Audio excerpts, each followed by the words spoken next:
ವಿಷಾಹಾರ plastic ತಿಂದು ತೀವ್ರವಾಗಿ ಅಸ್ವಸ್ಥಗೊಂಡ ಆಕಳು ಎತ್ತು ಸಾವನ್ನಪ್ಪಿರುವ ಘಟನೆಗಳು ಗೋಕರ್ಣ ಭಾಗದಲ್ಲಿ ಹೆಚ್ಚುತ್ತಿವೆ. ಗೋಕರ್ಣ ಮೇಲಿನ ಕೇರಿಯಲ್ಲಿ ಆಕಳೊಂದು ವಿಷಾಹಾರ ಸೇವಿಸಿ ಮಧ್ಯರಾತ್ರಿಯಲ್ಲಿ ತೀವ್ರವಾಗಿ ಒದ್ದಾಡಿ ಸಾವನ್ನಪ್ಪಿತ್ತು. ಪ್ರಾಣಿ ಪ್ರಿಯರು ಎಷ್ಟೇ ಪ್ರಯತ್ನಪಟ್ಟು ಪ್ರಾಥಮಿಕ ಚಿಕಿತ್ಸೆ ನೀಡಿದ್ರೂ ಪ್ರಯೋಜನವಾಗಲಿಲ್ಲ. ಗೋಕರ್ಣ ಸುತ್ತಮುತ್ತಲೂ ಪಶುವೈದ್ಯರು ಲಭ್ಯವಿಲ್ಲದೆ ಇರುವುದು ಒಂದು ದೊಡ್ಡ ಸಮಸ್ಯೆ. ಮತ್ತೊಂದು ಎತ್ತು ಭದ್ರಕಾಳಿ ಕಾಲೇಜ್ ಎದುರಿನ ರಸ್ತೆಯಲ್ಲಿ ವಿಷಾಹಾರ ಸೇವಿಸಿ ಅಸ್ತವ್ಯಸ್ತಗೊಂಡಿತ್ತು.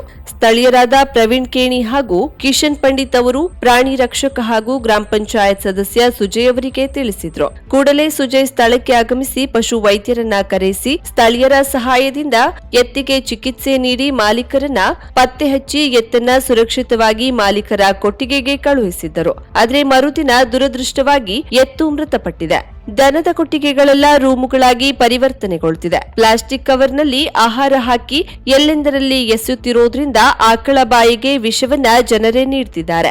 ಬೀದಿಗೆ ದನ ಬಿಡುವ ಮಾಲಕರು ಕಟುಕರಿಗಿಂತ ಮಿಗಿಲಾಗಿದ್ದು ಒಂದೆಡೆಯಾದ್ರೆ, ಇನ್ನೊಂದೆಡೆ ಇವರಿಂದಲೇ ಬೀದಿಗೆ ಬಂದ ಜಾನುವಾರುಗಳು ಸುಲಭವಾಗಿ ಕಟುಕರ ಪಾಲಾಗುತ್ತಿದ್ದು ರಾತ್ರಿ ವೇಳೆ ಸಾಗಿಸಲಾಗುತ್ತಿದೆ. ಮತ್ತೊಂದೆಡೆ ಬೀದಿಗೆ ಎಸೆದ ಪ್ಲಾಸ್ಟಿಕ್ ತಿಂದು ಸಾಯ್ತಿದೆ. ಮಕ್ಕಳಲ್ಲಿನ ಪ್ರತಿಭೆ ಹೊರಹಾಕಲು ಪ್ರತಿಭಾ ಕಾರಂಜಿ ಹಾಗೂ ಕಲೋತ್ಸವ ಕಾರ್ಯಕ್ರಮ ಉತ್ತಮ ವೇದಿಕೆ ಎಂದು ಮಾಜಿ ಶಾಸಕ ವಿಎಸ್ ಪಾಟೀಲ್ ಗುರುವಾರ ಹೇಳಿದರು. ಮುಂಡಗೋಡ್ ಪಟ್ಟಣದ ವಿವೇಕಾನಂದ ಬಯಲು ರಂಗ ಮಂಟಪದಲ್ಲಿ ಹಮ್ಮಿಕೊಂಡಿದ್ದ ತಾಲೂಕು ಮಟ್ಟದ ಪ್ರಾಥಮಿಕ ಹಾಗೂ ಪ್ರೌಢಶಾಲಾ ವಿದ್ಯಾರ್ಥಿಗಳ ಪ್ರತಿಭಾ ಕಾರಂಜಿ ಹಾಗೂ ಕಲೋತ್ಸವ ಕಾರ್ಯಕ್ರಮದ ಅಧ್ಯಕ್ಷತೆ ವಹಿಸಿ ಮಾತನಾಡಿ, ಶಿಕ್ಷಕರು ಮಕ್ಕಳಲ್ಲಿನ ಪ್ರತಿಭೆ ಗುರುತಿಸಿ ಅವರನ್ನ ಮುನ್ನಡೆಸಬೇಕು ಎಂದರು. ಶಿಕ್ಷಕರಾಗಬೇಕಿಲ್ಲ, ಶಿಕ್ಷಕರಾಗಬೇಕು ಅದರ ಜವಾಬ್ದಾರಿ ಹೊತ್ತು ನಾವು ಕೆಲಸ ಮಾಡುವಂತ ಕೆಲಸವನ್ನ ಮಾಡಬೇಕು. ನಿಮ್ಮ ಕೈಯಲ್ಲಿ ಸಾವಿರಾರು ಮಕ್ಕಳ ಭವಿಷ್ಯ ಇರುತ್ತೆ. ಒಬ್ಬ ಬಸ್ ಡ್ರೈವರ್ ಬಹಳ 45 ಮಂದಿ ಇರ್ಬೋದು. ಆ ಬಸ್ ಡ್ರೈವರ್ ಕೈ ಶಿಕ್ಷಕರ ಕೈಯಲ್ಲಿ ಸಾವಿರಾರು ಮಕ್ಕಳ ಭವಿಷ್ಯ ಇರುತ್ತೆ. ನಾವು ಮಕ್ಕಳಿಗೆ ಶಿಸ್ತನ್ನ ಕಲಿಸಿದ್ರೆ ಶಿಕ್ಷಕರಿಂದ ಏನು ಪ್ರಯೋಜನ? ಆ ನಿಟ್ಟಿನಲ್ಲಿ ಇವತ್ತು ಮಕ್ಕಳಲ್ಲಿರುವ ಪ್ರತಿಭೆಯನ್ನ ನೀವೆಲ್ಲ ಹೊರಗಾಕಲಿಕ್ಕೆ ಶಿಕ್ಷಕರಲ್ಲಿಯೂ ಅದು ಉತ್ಸವ ಬೇಕು, ಅವನು ಹುರುಪಬೇಕು. ಆ ಮಗುವಿನಲ್ಲಿ ಕಲೆ ಇಪ್ಪ ಅದನ್ನು ಕಲಿಸುವಂತ ಮಾಡುವ ಭಾವನೆ ಶಿಕ್ಷಕರಲ್ಲಿ ಇರಬೇಕು. ಎಂದು ಈ ಕಾರ್ಯಕ್ರಮವನ್ನ ಮಾಡಬಾರದು. ಸರ್ಕಾರ ಸಾಕಷ್ಟು ಶಿಕ್ಷಣಕ್ಕೆ ದುಡ್ಡನ್ನು ಕೊಡ್ತಾ ಇದೆ. ಅದರ ಉಪಯೋಗ ಮಕ್ಕಳಿಗೆ ಆಗಬೇಕು ಅನ್ನೋ ವಿಚಾರದಿಂದ ಈ ಮಾತನ್ನ ಹೇಳ್ತಾ ಇದ್ದೇನೆ. ಕ್ರೀಡಾಕೂಟ ಇರಬಹುದು, ಪ್ರತಿಭಾ ಕಾರಂಜಿ ಇರಬಹುದು. ಜಿಲ್ಲಾ ಪಂಚಾಯತ್ ಮಾಜಿ ಸದಸ್ಯ ಎಲ್ಟಿ ಪಾಟೀಲ್ ಕಾರ್ಯಕ್ರಮ ಉದ್ಘಾಟಿಸಿ ಮಾತನಾಡುತ್ತಾ, ಪ್ರತಿಭಾ ಕಾರಂಜಿಯಲ್ಲಿ ಮಕ್ಕಳೊಂದಿಗೆ ಪಾಲಕರು ಕಾರ್ಯಕ್ರಮಕ್ಕೆ ಆಗಮಿಸಿ ಮಕ್ಕಳಿಗೆ ಹೆಚ್ಚು ಪ್ರೋತ್ಸಾಹ ನೀಡುವಂತಹ ಕೆಲಸವನ್ನ ಮಾಡಬೇಕು ಎಂದರು. ನಮ್ಮ ಶಿಕ್ಷಣ ಇಲಾಖೆ ಬಹಳ ಅಚ್ಚುಕಟ್ಟಾಗಿ ಈ ಕಾರ್ಯಕ್ರಮವನ್ನು ನಡೆಸಿಕೊಂಡಿದ್ದಾರೆ. ಇವತ್ತು ಶ್ರೀರಾಮ ಹೆಗಡೆ ಅವರು ಪ್ರಧಾನಿಯಾಗಿ ಸ್ಥಾನ ತಗೊಂಡು ಈ ಹಿಂದೆ ಬಿಡಿಯೋದು ಯಾವ ರೀತಿ ಬಂದು ಎಲ್ಲರೊಂದಿಗೆ ಸಹಕರಿಸಿ ನಾವು ಗಂಡನೆ ಹೇಳ್ತಕ್ಕಂಥ ಮಾನ್ಯತೆ ಕೊಟ್ಟು ನಾವು ಕೆಲಸ ಮಾಡಿ ಹಿಂದಿನ ಪರಂಪರೆಯನ್ನ ಉಳಿಸ್ಕೊಳ್ರಿ ಅಂತ ಹೇಳ್ತಾ ಇವತ್ತು ಸಾಕಷ್ಟು ಸಮಯ ಆಗಿದೆ. ತಾವೆಲ್ಲರೂ ಪಾಲಕರು ಮಕ್ಕಳ ಮನರಂಜನೆಯನ್ನು ನೋಡಲು ಹೆಚ್ಚಿನ ಸಂಖ್ಯೆಯಲ್ಲಿ ಬಂದಿಲ್ಲ. ಯಾಕಂದ್ರೆ ಯಲ್ಲಾಪುರ ತಾಲೂಕಿನಲ್ಲಿ ಜಿಲ್ಲಾ ಪಂಚಾಯತ್ ಉಪಾಧ್ಯಕ್ಷರಿದ್ದಾಗ ಇಡೀ ಜಿಲ್ಲೆಯನ್ನು ತಿರುಗಿದೆ. ಅದೇ ಸಂದರ್ಭದಲ್ಲಿ ಕಾರ್ಯಕ್ರಮ ಜಾರಿಯಾಗಿತ್ತು. ಕೆಲವೊಂದು ತಾಲೂಕಿನಲ್ಲಿ ಜಾತಿಗಳನ್ನು ನಡೆಯುತ್ತದೆ. ತಾಲೂಕು ಕಾರ್ಯಕ್ರಮ ಇದೇ ಯಲ್ಲಾಪುರ ತಾಲೂಕು ಸಾವಿರ ಜನ ಸೇರಿರ್ತಾರೆ. ಪಾಲಕರು ಸೇರಿದ ಸಹಕಾರ ಕೊಡ್ತಾರೆ ಮಕ್ಕಳ ಜೊತೆಗೆ. ಯಾಕಂದ್ರೆ ತಾಲೂಕಿನಲ್ಲಿ ಪಾಲಕರು ಅಷ್ಟು ಸಹಮತಿ ದೊರೀತಾ ಇಲ್ಲ. ಆ ದೃಷ್ಟಿಯಿಂದ ಮುಂದಿನ ದಿನಗಳಲ್ಲಿ ನಾವೆಲ್ಲರೂ ಸೇರಿ ಪ್ರೋತ್ಸಾಹ ಕೊಟ್ಟರೆ. ಈ ವೇಳೆ ಪಟ್ಟಣ ಪಂಚಾಯಿತಿ ಉಪಾಧ್ಯಕ್ಷೆ ರಹಿಮಾ ಬಾನು ಕುಂಕೂರ್, ಬ್ಲಾಕ್ ಕಾಂಗ್ರೆಸ್ ಅಧ್ಯಕ್ಷ ಕೃಷ್ಣ ಹಿರೇಹಳ್ಳಿ, ಜ್ಞಾನದೇವ್ ಗುಡಿಯಾಳ್, ಬಿಇಒ ಶ್ರೀರಾಮ್ ಹೆಗಡೆ, ಸರ್ಕಾರಿ ನೌಕರರ ಸಂಘದ ಅಧ್ಯಕ್ಷ ಸುಭಾಷ್ ಡೋರಿ ಸೇರಿದಂತೆ ಶಿಕ್ಷಣ ಇಲಾಖೆಯ ವಿವಿಧ ಸಂಘಗಳ ಪದಾಧಿಕಾರಿಗಳು ಇದ್ದರು. ಪರಿಶಿಷ್ಟರಲ್ಲದ ಸ್ಥಳೀಯ ಗುತ್ತಿಗೆದಾರರು ಬೇರೆ ಜಿಲ್ಲೆಯ ಪರಿಶಿಷ್ಟರ ಪ್ರಮಾಣಪತ್ರ ಪಡೆದು ಗುತ್ತಿಗೆಯನ್ನ ಗಿಟ್ಟಿಸಿಕೊಳ್ಳುತ್ತಿದ್ದು, ಪರಿಶಿಷ್ಟರಿಗೆ ಸರ್ಕಾರದ ಮೀಸಲಾತಿ ಸೌಲಭ್ಯದಿಂದ ವಂಚಿಸುತ್ತಿದ್ದಾರೆ ಎಂದು ಕಾರವಾರ ತಾಲೂಕಾ SC/ST ಗುತ್ತಿಗೆದಾರರ ಸಂಘದ ಅಧ್ಯಕ್ಷ ದೀಪಕ್ ಕುಡಾಳ್ಕರ್ ಆರೋಪಿಸಿದರು. ಕಾರವಾರ ನಗರದ ಪತ್ರಿಕಾ ಭವನದಲ್ಲಿ ಗುರುವಾರ ಸುದ್ದಿಗೋಷ್ಠಿ ನಡೆಸಿ ಮಾತನಾಡಿದರು. 2013-14ನೇ ಸಾಲಿನಲ್ಲಿ ಸರ್ಕಾರ ಪರಿಶಿಷ್ಟರ ಏಳಿಗೆಗಾಗಿ ಗುತ್ತಿಗೆ ಕಾಮಗಾರಿಯಲ್ಲಿ ಮೀಸಲಾತಿಯನ್ನ ಕಲ್ಪಿಸಿತ್ತು. ಆರಂಭದಲ್ಲಿ ಪರಿಶಿಷ್ಟರು ಮೀಸಲಾತಿಯಲ್ಲಿ ಸಿಗುವ ಗುತ್ತಿಗೆ ಕಾಮಗಾರಿಗಳನ್ನ ಮಾಡಿ ಬದುಕುತ್ತಿದ್ದೆವು. ಆದರೆ ಸದ್ಯ ಇದನ್ನೇ ಬಂಡವಾಳ ಮಾಡಿಕೊಂಡ ಕೆಲವರು ಬೇರೆ ಜಿಲ್ಲೆಯವರ ಎಸ್ಸಿ/ಎಸ್ಟಿ ಪ್ರಮಾಣ ಪತ್ರ ಪಡೆದು ಪರಿಶಿಷ್ಟ ಗುತ್ತಿಗೆದಾರರ ಮೀಸಲಾತಿ ಸೌಲಭ್ಯವನ್ನ ಕಸಿದುಕೊಳ್ಳುತ್ತಿದ್ದಾರೆ ಎಂದು ದೂರಿದರು. ಪರಿಶಿಷ್ಟ ಜಾತಿ ಅಥವಾ ಪರಿಶಿಷ್ಟ ಪಂಗಡದವರಿಗೆ ಮೀಸಲಾದ ಕಾಮಗಾರಿಯನ್ನ ಅನ್ಯ ಕೋಮಿನವರು ಪಡೆದು ಕೆಲಸವೂ ಮಾಡದೆ ಹಣವನ್ನ ಪಡೆದು ವಂಚಿಸುತ್ತಿದ್ದಾರೆ. ಇದರಿಂದ ಅಂತಿಮವಾಗಿ ಪರಿಶಿಷ್ಟ ಜಾತಿಯ ವ್ಯಕ್ತಿಯೇ ಸಮಸ್ಯೆಗೆ ಸಿಲುಕುವಂತಾಗಿದೆ. ಮೇಲ್ವರ್ಗದ ಕೆಲವರ ಕುಮ್ಮಕ್ಕಿನಿಂದ ಪರಿಶಿಷ್ಟರಿಗೆ ಮೀಸಲಾದ ಕಾಮಗಾರಿಯೇ ಮಾರಾಟವಾಗ್ತಿದೆ. ಕೆಲ ಇಲಾಖೆಯ ಅಧಿಕಾರಿಗಳು ಇದಕ್ಕೆ ಶಾಮೀಲಾಗಿದ್ದಾರೆ ಎಂದು ಆರೋಪಿಸಿದರು. ಸರ್ಕಾರದ ಕೆಲ ಗುತ್ತಿಗೆ ಕೆಲಸವನ್ನ 25% ಕಡಿಮೆಗೆ ಬಿಡ್ ಮಾಡಿ ಕೆಲಸವೂ ಸರಿ ಮಾಡದೆ ಹೋಗ್ತಿದ್ದಾರೆ. ಕೆಲವರು ಕಡಿಮೆ ದರಕ್ಕೆ ಕಾಮಗಾರಿ ಮಾಡೋದಕ್ಕೆ ಹಾಕಿ ಕೆಲಸವೇ ಮಾಡಲು ಆಗದೆ ಸಮಸ್ಯೆಗೆ ಸಿಲುಕ್ತಿದ್ದಾರೆ. 50 ಲಕ್ಷ ಕೆಳಗಿನ ಕೆಲಸ ಬೇರೆ ಜಿಲ್ಲೆ ಬೇರೆ ತಾಲೂಕಿನವರು ಹಾಕಬಾರದು ಎಂದು ಇತರೆ ಗುತ್ತಿಗೆದಾರರು ನಿಯಮ ಮಾಡಿಕೊಂಡಿದ್ದರು. ಆದರೆ ಪರಿಶಿಷ್ಟರಿಗೆ ಮಾತ್ರ ಇದು ಸಾಧ್ಯವಾಗ್ತಿಲ್ಲ ಎಂದರು. ಈ ವೇಳೆ ಗುತ್ತಿಗೆದಾರರ ಸಂಘದ ಎಲಿಶಾ ಎಲಿಕಪಾಟಿ ರಾಜೇಂದ್ರ ಇದ್ದರು. ಇನ್ನು ಜಿಲ್ಲಾ ಪಂಚಾಯತ್ ಅನುದಾನದಲ್ಲಿ ಅಂಕೋಲ ತಾಲೂಕಿನ ಶಾಲೆಯೊಂದರ ಬಳಿ ಶೌಚಾಲಯ ನಿರ್ಮಿಸುವ ಕಾಮಗಾರಿ ಪರಿಶಿಷ್ಟರಿಗೆ ಮೀಸಲಾಗಿ ಬಂದಿತ್ತು. ಆದರೆ ಇದನ್ನ ಗುತ್ತಿಗೆ ಪಡೆದ ಕಾರವಾರದ ಪರಿಶಿಷ್ಟ ಗುತ್ತಿಗೆದಾರ ಹಣದಾಸೆಗೆ ರಾಜಕೀಯ ವ್ಯಕ್ತಿಯೊಬ್ಬನಿಗೆ ನೀಡಿದ. ಆದರೆ ಉಪಗುತ್ತಿಗೆ ಪಡೆದ ವ್ಯಕ್ತಿ ಕೆಲಸ ಮಾಡದೆ ಇಲಾಖೆಯಿಂದ ಹಣ ಮಂಜೂರು ಮಾಡಿಸಿಕೊಂಡಿದ್ದಾನೆ. ಈ ಪ್ರಕರಣ ಸಂಬಂಧ ಲೋಕಾಯುಕ್ತ ಅಧಿಕಾರಿಗಳು ಸ್ಥಳ ಪರಿಶೀಲಿಸಿ ಕೆಲಸ ಆಗದೇ ಇರುವುದನ್ನು ಖಚಿತಪಡಿಸಿಕೊಂಡಿದ್ದಾರೆ. ಆದರೆ ಇದರಿಂದ ಕಾಮಗಾರಿ ನಡೆಸಿದ ಗುತ್ತಿಗೆದಾರನಿಗೆ ಸಮಸ್ಯೆಯಾಗಿಲ್ಲ. ಗುತ್ತಿಗೆ ಪಡೆದ ಪರಿಶಿಷ್ಟ ಗುತ್ತಿಗೆದಾರ ಸಂಕಷ್ಟಕ್ಕೆ ಸಿಲುಕಿದ್ದಾರೆ ಎಂದು ಎಸ್ಸಿ/ಎಸ್ಟಿ ಗುತ್ತಿಗೆದಾರರ ಸಂಘದ ದೀಪಕ್ ಕುಡಾಳ್ಕರ್ ಹೇಳಿದ್ರು.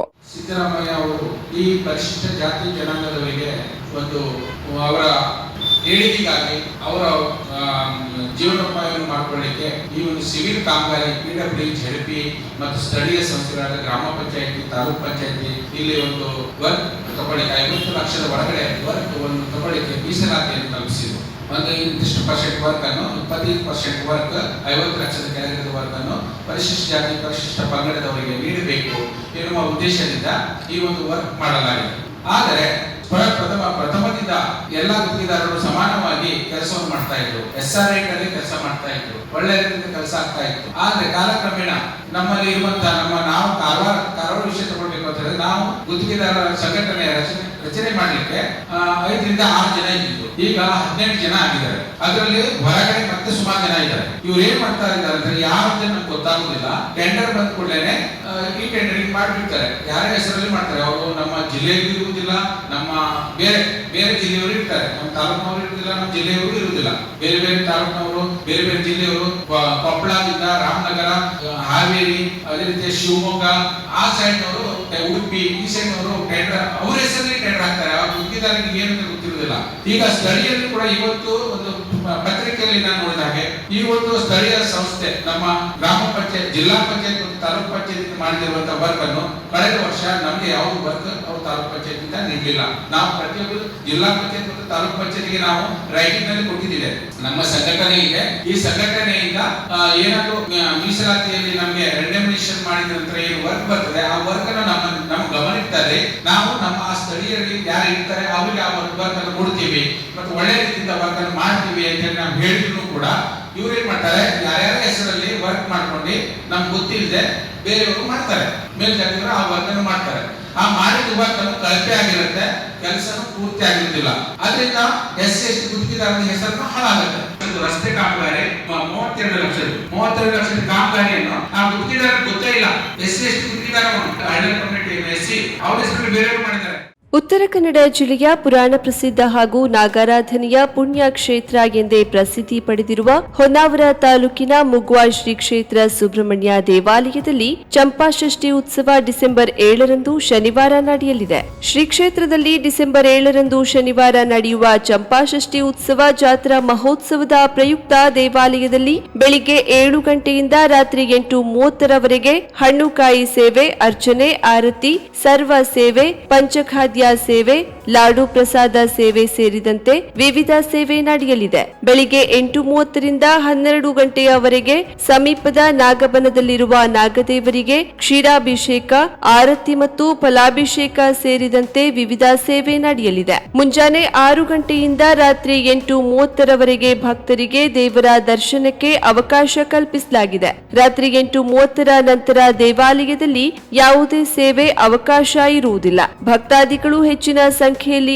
ಆಗಮಿಸಿ ಶ್ರೀದೇವರ ಕೃಪೆಗೆ ಪಾತ್ರರಾಗಬೇಕಾಗಿ ವಿನಂತಿ. ಸರ್ವರಿಗೂ ಆದರದ ಸ್ವಾಗತ ಬಯಸುವವರು ದೇವಸ್ಥಾನದ ಆಡಳಿತ ಕಮಿಟಿಯ ಅಧ್ಯಕ್ಷರು, ಉಪಾಧ್ಯಕ್ಷರು, ಸರ್ವ ಸದಸ್ಯರು, ಮುಗ್ವ ಸುಬ್ರಹ್ಮಣ್ಯ ದೇವಸ್ಥಾನ, ಹೊನ್ನಾವರ.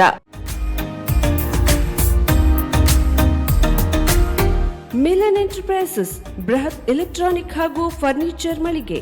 ಉತ್ತರ ಕನ್ನಡ ಜಿಲ್ಲೆಯಲ್ಲೇ ಅತಿ ಹೆಚ್ಚು ಮಳಿಗೆಗಳನ್ನು ಹೊಂದಿರುವ, ಅತಿ ಹೆಚ್ಚು ಸಂತೃಪ್ತ ಗ್ರಾಹಕರನ್ನ ಹೊಂದಿರುವ ಮೂಲಕ ಹೆಗ್ಗಳಿಕೆಗೆ ಪಾತ್ರವಾಗಿರುವ ಏಕೈಕ ಸಂಸ್ಥೆ ಮಿಲನ್ ಎಂಟರ್ಪ್ರೈಸಸ್.